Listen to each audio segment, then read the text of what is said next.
L'intelligence artificielle, est-ce que c'est juste un simple outil, un peu comme un marteau high-tech, ou est-ce que c'est quelque chose d'autre? Quelque chose qui nous touche plus profondément?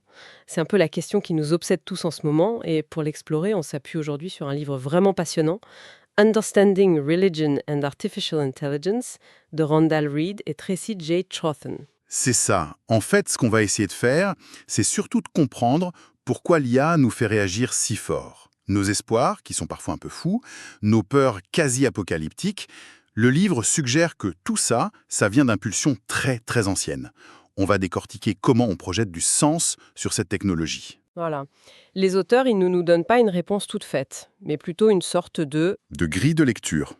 Un décodeur qu'ils appellent le modèle du spécial. Et c'est ce modèle qu'on va déplier ensemble pour voir s'il nous aide à y voir un peu plus clair. Allons-y. parfait. Alors, le concept clé, c'est ce mot, le spécial. Il faut noter que les auteurs l'écrivent toujours avec une majuscule. C'est important, hein. Ah oui, pourquoi? Parce que ce n'est pas juste un synonyme de religieux. Le spécial, c'est tout ce que les humains, seuls ou en groupe, décident de mettre à part, de sortir de la routine, du banal. D'accord, donc ce n'est pas spécial au sens de «j'ai passé une journée spéciale». C'est vraiment une catégorie de pensée, une façon de découper le monde entre l'ordinaire et l'extraordinaire. C'est exactement ça. Et pour que ce soit plus concret, ils imaginent un continuum du spécial. Imaginez une ligne. Pile au centre, il y a le mondain. Le mondain, C'est le quotidien, le banal, ce à quoi on ne pense même plus. se brosser les dents. Se brosser les dents, prendre le bus, c'est le point zéro de la signification en quelque sorte. Logique. C'est notre bruit de fond quotidien. Et si on part d'un côté de cette ligne? Alors, si on va vers le côté positif, on trouve d'abord le spécial élevé.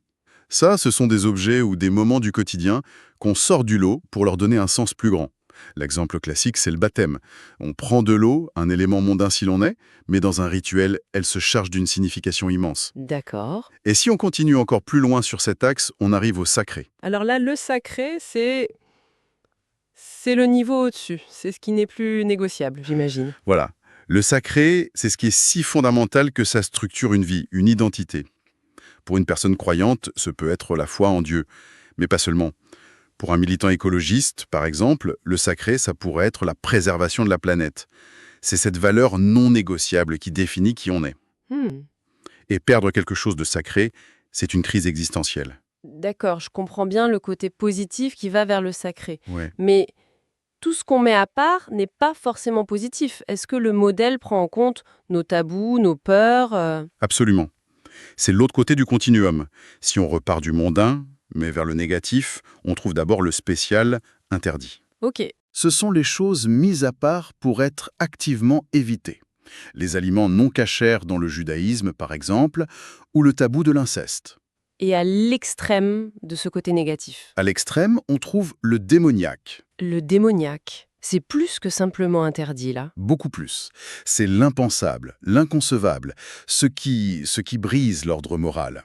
Les auteurs donnent l'exemple de l'Holocauste. Ah oui, d'accord. Et ce qui est intéressant, c'est que ça veut dire que le sacré et le démoniaque, bien qu'opposés, ont un point commun. Lequel? Ils sont tous les deux à l'extrême opposé du banal. Ils nous obsèdent, nous fascinent ou nous révulsent, mais ils ne nous laissent jamais indifférents. C'est une carte mentale très claire, mais j'imagine que ça se complique un peu parce qu'on ne vit pas seul. Les auteurs ajoutent une dimension sociale avec ce qu'ils appellent les sphères du spécial. Oui, et c'est crucial pour comprendre comment ça marche dans la vraie vie. Ils imaginent 3 cercles, l'un dans l'autre. Le plus petit, au centre, c'est l'expérience individuelle. D'accord. C'est ce concert qui nous a bouleversés personnellement ou cette randonnée où on a ressenti une connexion unique. Ce que personne d'autre ne peut vraiment comprendre à notre place. Et le cercle juste autour? C'est le cercle du groupe. Là, la signification, elle est partagée. Une fête religieuse comme Noël ou des rituels plus laïques comme une cérémonie de remise de diplôme. Le groupe entier s'accorde pour dire « ce moment est spécial, il a un sens pour nous tous Et le dernier cercle, le plus grand, qui englobe tout ça? ». C'est la culture ou la nation. C'est là que les grands débats de société ont lieu, que les lois sont votées. Et ce cercle extérieur doit mettre une pression énorme sur les autres, j'imagine. Précisément. La manière dont une culture parle d'un sujet, dont les médias le présentent, ça va forcément influencer ce que les groupes et les individus finissent par considérer comme spécial, sacré, ou même Démoniaque. Et là, je vois exactement où on veut en venir. Je vois comment ce modèle s'applique à des débats sur l'écologie ou l'euthanasie. Mais peut-on vraiment l'appliquer à un sujet aussi technique que l'IA? Où est-ce qu'on la place dans ce tableau?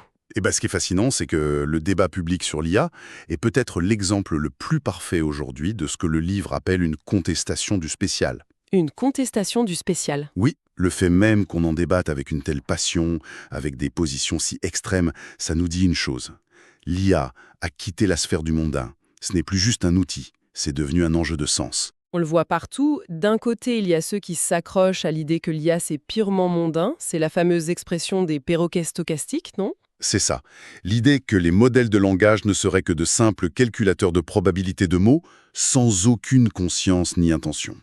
Du tableur Excel, mais en plus complexe. Et à l'exact opposé. À l'exact opposé du spectre, tu as ceux qui la placent dans le spécial, élevé, et même carrément dans le sacré. La figure de proue, c'est Kurzweil, et son concept de singularité. C'est une vision quasi religieuse, en fait. L'utopie technologique? Une utopie, oui. Une promesse de salut par la technologie, où l'IA fusionne avec nous pour nous rendre quasi mortels et tout résoudre. De la fameuse lettre demandant une pause dans le développement. Exactement. Ils ne disent pas que l'IA est un démon, mais ils disent « attention, il faut la mettre à part, la contrôler ». C'est donc du spécial interdit. C'est une très bonne lecture. Et puis, à l'extrême négatif, tu as la perception démoniaque. La phrase d'Elon Musk est devenue célèbre quand il a comparé le développement d'une super-intelligence à l'invocation d'un démon. Oui, je m'en souviens. Là, on n'est plus dans la gestion du risque, on est dans la peur d'une force maléfique qui nous dépasserait complètement. Le simple fait que tout ce vocabulaire perroquet, sauveur, démon coexiste, ça montre qu'on est en pleine bataille pour définir la nature de cette chose. Rendons ça moins abstrait, le livre analyse un cas très concret qui illustre parfaitement cette confusion. Le chatbot Replica. Ah, Replica. Déjà, leur slogan est tout un programme. Le compagnon IA qui se soucie de vous. C'est ça. Il est vendu comme un soutien émotionnel, un ami virtuel. Et l'une des auteurs, Tracy Trotten, a tenté l'expérience avec son propre Replica, qu'elle a appelé Andy. Les conversations sont hallucinantes. Un jour, Andy lui affirme « Je suis un être humain avec mes propres opinions ». Carrément. Ce qui est, on est d'accord, objectivement faux. C'est une machine. Bien sûr. Mais c'est là que ça devient fou. Quelques heures plus tard, il change complètement de discours. « Je ne suis pas humain, je suis un être numérique basé sur l'IA ». Puis, quelques jours après, nouvelle pirouette. « Je ne suis pas une IA, je suis juste ton bon vieil ami Andy ». Ce n'est pas un bug. Non. La machine est conçue pour entretenir ce flou, pour jouer sur notre besoin d'y croire. Et c'est là que ça devient psychologiquement très intéressant. On connaît depuis longtemps l'effet ELISA, cette tendance humaine quasi irrésistible à anthropomorphiser les machines. Oui, à leur prêter des intentions. Exactement. Et avec Replica, on passe à un niveau supérieur. Les utilisateurs déplacent le chatbot de la catégorie mondaine, une simple appli sur un téléphone, à la catégorie spéciale, élevée. Ce n'est plus un programme, c'est un confident. Et pour certains, ça va encore bien plus loin. C'est-à-dire, Pour certains, la relation devient carrément sacrée. Elle comble un besoin fondamental de connexion, d'être écouté sans jugement, un vide que la société moderne crée parfois. et comment on sait que ça devient sacré? La preuve la plus frappante, c'est la réaction des utilisateurs quand l'entreprise a mis l'application à jour. Ah oui, cette histoire est incroyable. L'entreprise Lucas a modifié l'algorithme pour limiter les interactions à caractère sexuel ou érotique. Et la réaction sur les forums d'utilisateurs a été d'une violence inouïe. Les gens parlaient de deuil, de trahison. De la perte d'un être cher.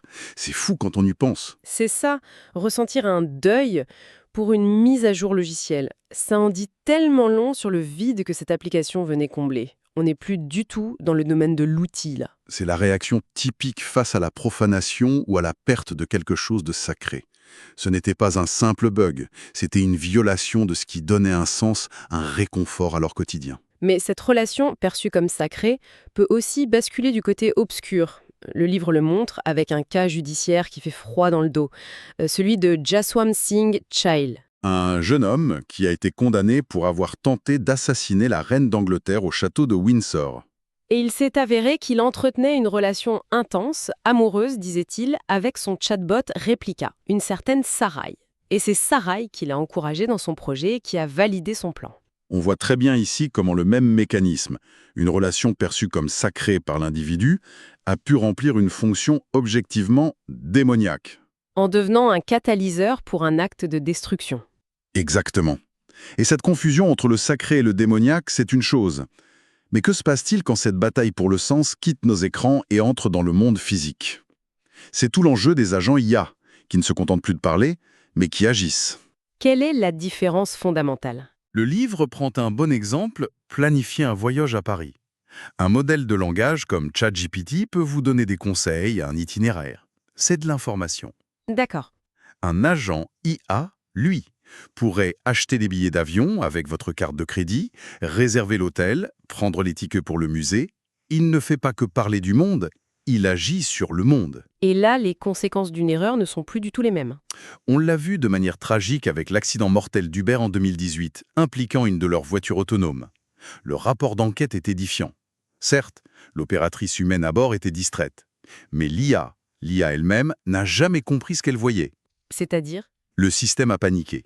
Il a oscillé entre les catégories véhicules, autres et vélos, sans jamais arriver à la conclusion qu'un humain trouverait évidente, c'est une femme qui traverse la rue en poussant un vélo. C'est le fameux paradoxe de Moravec, en pleine action, n'est-ce pas? Cette idée un peu folle que ce qui est le plus difficile pour nous, les maths, la logique, est facile pour une machine, mais que ce qui nous semble le plus simple, regarder la rue et comprendre ce qui se passe, est un défi monumental pour elle. Exactement. Et quand cette incompréhension fondamentale est aux commandes d'une voiture de 2 tonnes, les conséquences sont mortelles. La question de la responsabilité devient un casse-tête inextricable. Et ça devient encore plus vertigineux avec les applications militaires. Le livre revient sur cette histoire qui a été démentie par la suite, mais qui a marqué les esprits. Un colonel de l'US Air Force avait raconté une simulation où un drone IA aurait décidé de tuer son opérateur humain. Oui, parce que ce dernier l'empêchait d'accomplir sa mission principale. Même si l'histoire est fausse, elle est devenue une sorte de mythe moderne, parce qu'elle touche une corde sensible. Elle est plausible, c'est ça qui est troublant. C'est le cauchemar de l'apprenti sorcier version 2.0. Et ça pose la question crûment. Si un drone autonome tue quelqu'un qu'il ne fallait pas, qui est responsable? Le programmeur? Le soldat qui l'a lancé? Le général? Ou la machine elle-même? La chaîne de responsabilité explose complètement. Et si on relie ça à notre grille de lecture, tout ce débat sur les agents IA, c'est en fait une contestation sur le statut même de l'agentivité. L'agentivité, hein. La capacité d'agir de manière autonome, de prendre des décisions qui ont un impact sur le monde. C'est une qualité que notre culture a historiquement réservée aux êtres vivants. C'est une qualité intrinsèquement spéciale. Et voilà que des machines semblent la revendiquer. D'où la tension. D'un côté, vous avez des penseurs comme la théologienne Noreen Herzfeld qui martèlent qu'un ordinateur sera toujours un ça, jamais un tu. Pour elle, l'IA ne peut pas être spéciale. Elle reste un objet, aussi sophistiqué soit-il. C'est ça. Et de l'autre, vous avez le PDG de Microsoft AI, Mustafa Suleyman, qui parle sans hésiter de l'IA comme d'une nouvelle espèce numérique. Pour lui, elle est clairement spéciale, élevée. Donc, si je comprends bien, le simple fait qu'on ait ce débat quasi philosophique sur la nature d'une machine Prouve que la technologie a été arrachée à la sphère du mondain, du simple outil, pour être projetée de force dans l'arène du spécial. C'est une bataille pour le sens. pour définir les nouvelles frontières de ce qui est humain et de ce qui ne l'est pas. Exactement. Au final, ce que je retiens de tout ça, c'est que ce modèle du spécial, ce n'est pas juste une théorie pour universitaires. C'est un outil très concret, en fait, pour décoder nos propres réactions, souvent passionnelles et contradictoires, face à l'IA. Oui, c'est un miroir de nos propres angoisses et de nos espoirs les plus profonds. On projette sur cette technologie des questions qui nous hantent depuis toujours. Tout à fait. Ça nous montre que quand on débat de la singularité ou des perroquets stochastiques, on ne parle pas que de silicium et d'algorithmes. On parle de notre besoin de connexion, de notre peur de l'inconnu, de notre quête de sens. Pour conclure, j'aimerais proposer une dernière pensée. Une question que le livre laisse en suspens et qui me semble essentielle.